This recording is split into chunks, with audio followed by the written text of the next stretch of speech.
Stephen എന്നല്ലേ പേര്? അതെ. നമ്മൾ തമ്മിൽ ആദ്യമായിട്ടാണ് കാണുന്നത്. പക്ഷേ നിങ്ങളെ പറ്റി മിസ് റീത്തി എന്നോട് പറഞ്ഞിട്ടുണ്ട്.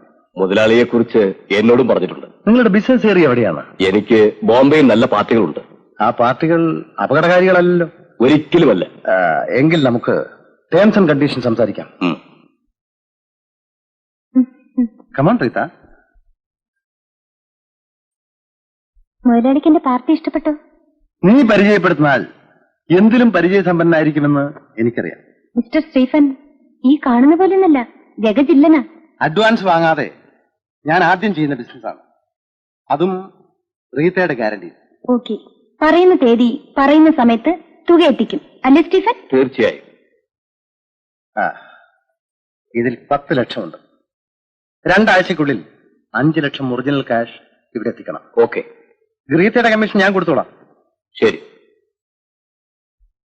പിന്നെ ഒരു പ്രധാന കാര്യം, പോലീസിന്റെ വലയിൽ അകപ്പെടാതെ സൂക്ഷിക്കണം. ശരി. Be careful. Wish all success. Thank you. വരട്ടെ. ഓക്കെ. അയാൾ വിശ്വസ്തനാണല്ലോ. എന്നെ വിശ്വാസമാണോ? പിന്നല്ലേ. എങ്കിൽ പറഞ്ഞ സമയത്ത് പണം ഇവിടെ എത്തിക്കും. എന്റെ കമ്മീഷൻ എവിടെ? നിനക്കെന്ത് വേണം? മുതലാളിക്ക് ഇഷ്ടമുള്ളത് തന്നാ മതി.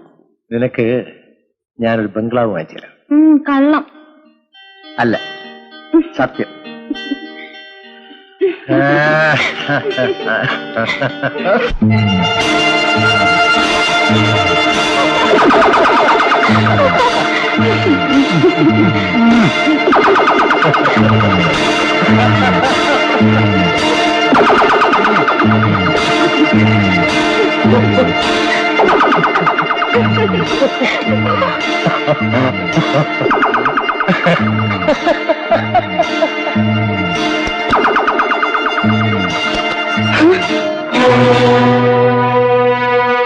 ഫോട്ടോ എടുത്തോ?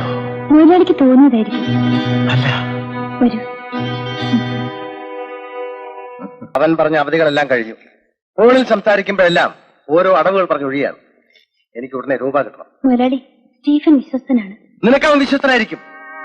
റീത്തേ, സ്നേഹിച്ചാൽ ഞാൻ എന്ത് കൊടുക്കും?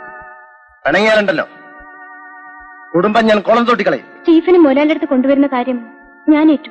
ഇതാ നോക്ക്, കടത്തണ്ണയിൽ കടന്ന് ജീവിച്ചവനാണ് ഞാൻ. നഷ്ടപ്പെടാൻ ഒരു ചുക്കുമില്ല. ജയിലിൽ പോകാൻ എനിക്ക് മടിയിലാണ് അവനോട് പറഞ്ഞു.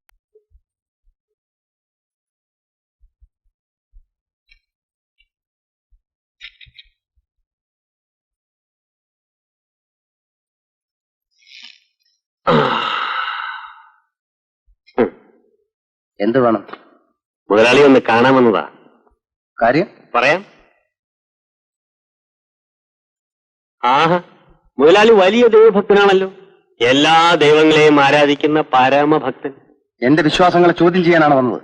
നോനോ, താങ്കളുടെ പ്രവൃത്തിയെ വാഴ്ത്താൻ വന്ന കാര്യം പറയണേ. ഹേ, പറഞ്ഞു ഫലിപ്പിക്കാൻ പണ്ടേ ഞാൻ മോശമാണ്.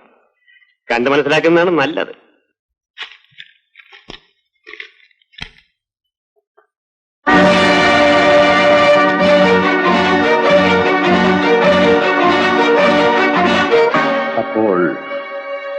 അത് നിങ്ങളായിരുന്നു അല്ലേ? അതെ. മുതലാളി മുറിയിലെ വിളക്കണച്ചിരുന്നുവെങ്കിൽ ഫോട്ടോയ്ക്ക് ഇത്ര നല്ല റിസൾട്ട് കിട്ടൂലായിരുന്നു. നിർത്താ, ഇന്ന് ഞാൻ ഒന്നും ചെയ്യില്ല. മുതലാളി ഇരിക്കണം. ഇങ്ങനെ ചൂടായാലേ ആരോഗ്യത്തിന് കേടാ. അച്ഛാ,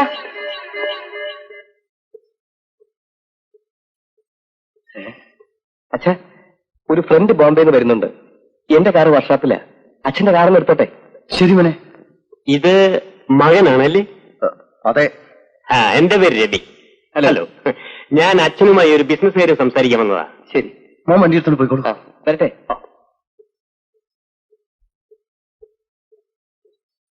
മകന്റെ വിവാഹം കഴിഞ്ഞതാണോ? അത് താനെന്തിനാ അറിയുന്നത്? അല്ല, അച്ഛന്റെ സ്വഭാവം വെച്ച് നോക്കുമ്പോ മകനെ കൊണ്ട് വേഗം പെണ്ണ് കെട്ടിക്കുന്നതാണ് നല്ലത്.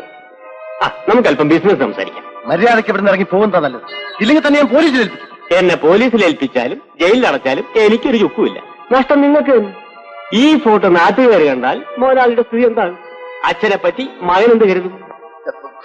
എടാ ദ്രോഹി! ഞാൻ ദ്രോഹിയും പാപിയൊന്നുമല്ല. Freelance still photographer Ravi. എന്റെ ക്യാമറയ്ക്ക് ഒരു പ്രത്യേകതയുണ്ട്. നിങ്ങളെ പോലെയുള്ള മാന്യന്മാരുടെ ചിത്രങ്ങളെ അതിൽ പതിയാറുള്ളൂ. അതുകൊണ്ട് ഈ ഫോട്ടോയ്ക്ക് വില അല്പം കൂടും. ഒരു 10,000 രൂപ എന്നാണ്. മുതലാളിയുടെ മാന്യതയുടെ വില കുറഞ്ഞുപോയി എന്ന് തോന്നുന്നുണ്ടോ? വേഗമാട്ടെ.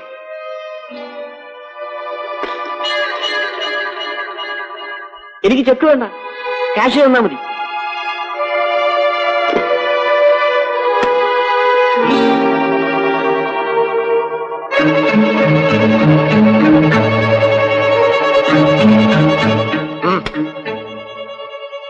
നെഗറ്റീവോടെ ഞാനിത് എണ്ണി നോക്കുന്നില്ല. താങ്കളൊരു മാന്യനാണല്ലോ. ഒരു കാര്യം, മേലിൽ ഇത്തരം കാര്യങ്ങളിൽ ബന്ധപ്പെടുമ്പോൾ കഥ കടയ്ക്കാൻ മറക്കരുത്. Okay, by.